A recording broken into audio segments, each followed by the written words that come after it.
What conditions must be met before someone purchases Jeffrey Epstein's New Mexico ranch? Former financier Jeffrey Epstein leaves behind luxury homes in multiple locations, including a colossal ranch in the Southwest. A year ago, his property in New Mexico was listed for an original listing price of $27.5 million. That price proved to be too high, and the property was listed at a much lower price of $21.5 million, making it the third most expensive property in the state today. However, there are conditions before purchasing the house. Question is, what are these conditions?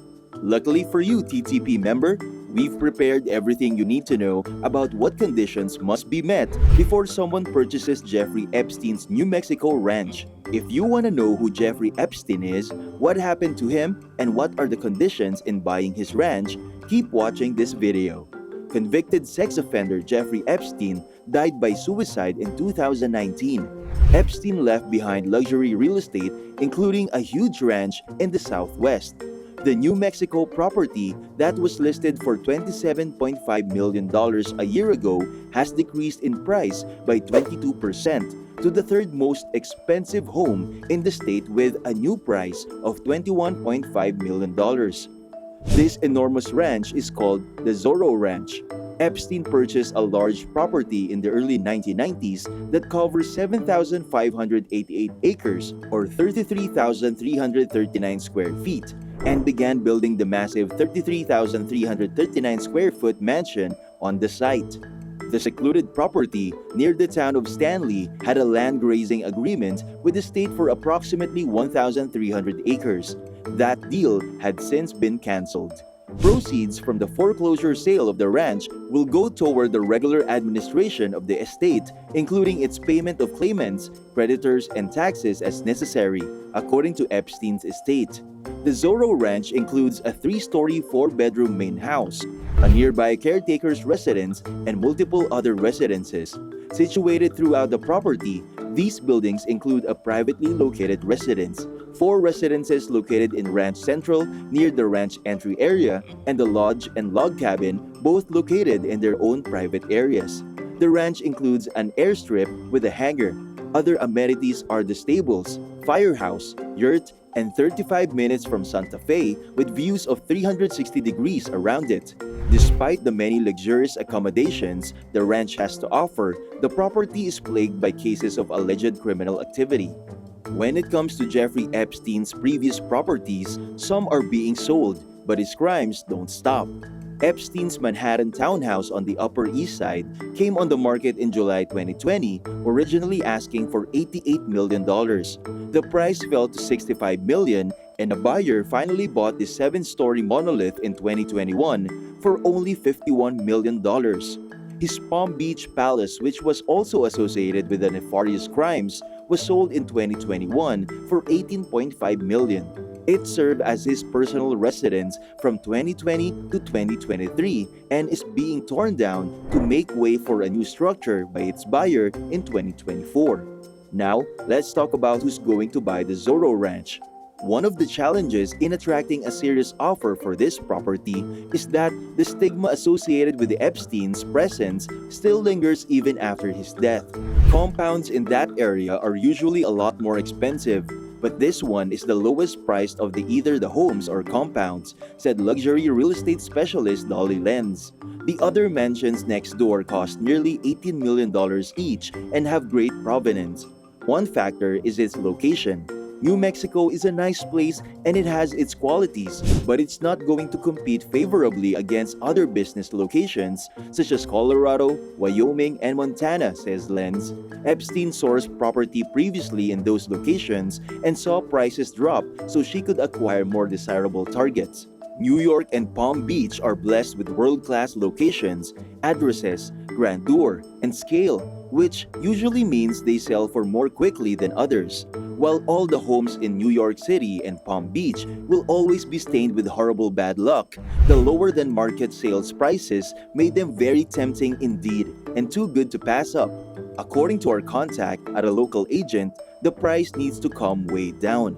There are other properties out there that offer more amenities and no dark history, says Jacob A. Martinez with Keller Williams in Santa Fe. He believes the property is worth no more than $10 million. While there are indeed some interesting people that might be buying homes, the process of signing a sales agreement typically requires a substantial amount of time to explain.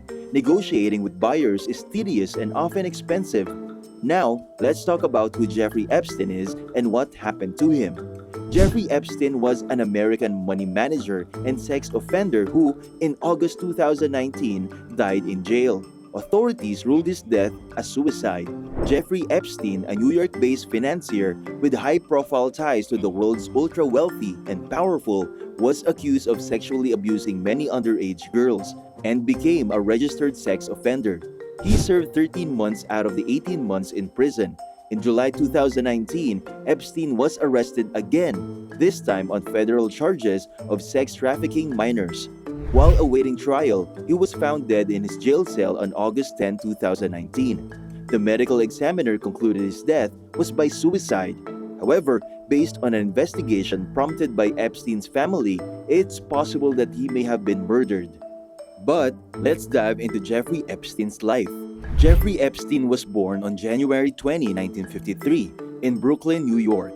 His mother, Pauline, worked part-time as a school aide, and his father, Seymour, was a groundskeeper for the New York City Department of Parks and Recreation. Epstein, along with his younger brother Mark, who was born September 11, 1956, were raised in a middle-class environment. Epstein graduated from high school when he was 16 and skipped 2 grades. This caught the attention of Cooper Union and NYU, but Epstein never received copies between those universities. Epstein taught calculus and physics at the Dalton School, an Upper East Side prep school from 1974 to 1975, and was later fired for poor performance. Before Epstein left his teaching job at the Dalton School, he was able to make a connection with one of his students, Alan Greenberg, the CEO of Bear Stearns. Impressed with Epstein's acuity with numbers, Greenberg gave him an assistant job, and then he worked quickly ascending in 1987, eventually advising some of the company's wealthiest clients. Epstein left Bear Stearns in 1981 and began his own financial consulting firm, Intercontinental Assets Group, Incorporated. In this position, he helps clients recover embezzled money as well as assisting clients who steal from others. His colleagues speculated that this could make him an intelligence agent since it was around this time that he began to tell people that he worked as one. It is alleged by Epstein's associates and associates of the people with whom he did business that there is evidence supporting this claim. In 1987, Epstein began consulting for a collection agency named Tower Financial Corporation, which ended up being a $500 million Ponzi scheme. Epstein later became suspected of being one of the masterminds behind the scheme, but he managed to escape with no ramifications, leaving Tower in 1993 before it fell apart. In 1988, Epstein opened J. Epstein & Company, later changed to Financial Trust Company, a financial management firm that supposedly only serves billionaires. It was during this time he became the financial advisor to billionaire Leslie Wexner, who was the CEO of L Brands and Victoria's Secret. He moved his company to the U.S. Virgin Islands in order to avoid paying taxes in 1996. Epstein entered the stock market in 2000 and expanded his portfolio to include financing media companies, investing in hedge funds, and developing securities. Epstein's nonprofit started in 2002 after his death and gives money to institutions like Harvard University. No one has uncovered the various sources of Epstein's exceptional wealth yet. With his net worth being touted in the billions, Epstein lived a jet-setter's life and mingled with the world's elite. Among those who had contact with him were President Bill Clinton and Prince Andrew, who has since been mired in controversy. Ever since a young woman confessed she was forced to have sexual relations multiple times with Prince Andrew when she was a teenager starting in 1999. Epstein had reportedly provided underage girls and young women to his powerful friends and installed vast surveillance systems throughout his properties, both in New York and the U.S. Virgin Islands, to record their sexual activity for blackmailing reasons. With his company operations set up in the US Virgin Islands, Epstein bought an adjacent 72-acre land called Little James for just shy of $8 million in 1998. It's alleged that this is where he operated his sex trafficking activities, as well as his pedophilic acts within these girls who were then trafficked onto the island at age 12. Epstein was a proponent of eugenics and transhumanism, which is when technology like genetic modification can be used to reform or improve the human race. Epstein bought a ranch in northern New Mexico and planned with his close friend Jaron Lanier to seed the human race with their DNA by impregnating at least 20 women. In 2015, the parents of a 14-year-old girl called authorities in Palm Beach, Florida, after their daughter told them she had been sexually abused by Epstein. Although countless young women and minors were implicated in the investigation, he was brought to trial on just 2 counts, soliciting 16-year-old girls for prostitution and procuring 16 or younger girls for prostitution. Epstein agreed to plead guilty to the felony charges, accepting about 13 months' time in prison for his crimes. By agreeing to plead guilty, cooperating with authorities and paying restitution, and registering as a sex offender, Epstein was able to lessen the sentence from 18 years to 13 to 18 months. U.S. Attorney Alexander Acosta said that he felt he had no choice but to offer a lenient plea deal to Epstein because they claimed that among his other claims of donating money to the government and fighting on their behalf was the fact that Epstein had actually been secretly working for them. There wasn't anything Epstein couldn't do to get out of serious trouble.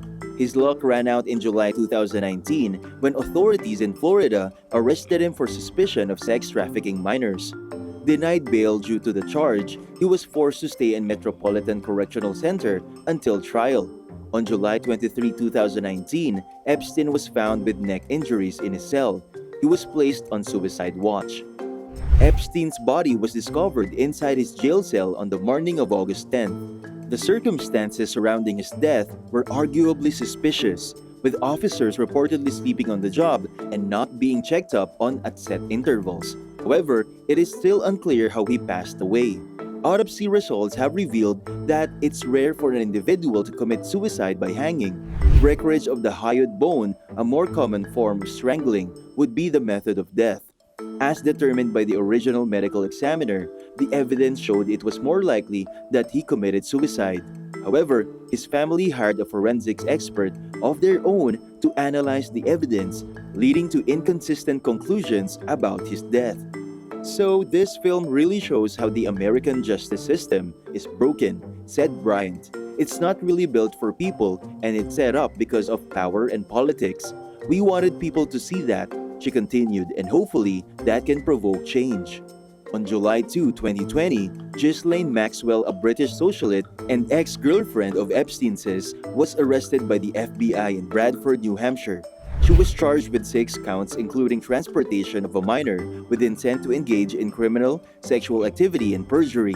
Speaking on behalf of the U.S. Attorney for the Southern District of New York, Acting Assistant U.S. Attorney Audrey Strauss said Maxwell enticed minor girls and delivered them into the trap that she and Epstein had set for them.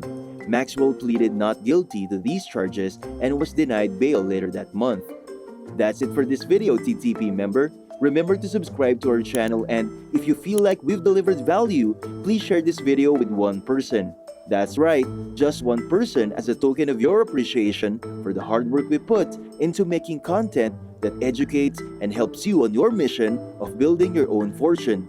Remember, you can watch video after video, but it isn't until you actually take action that you'll start to see results. See you soon!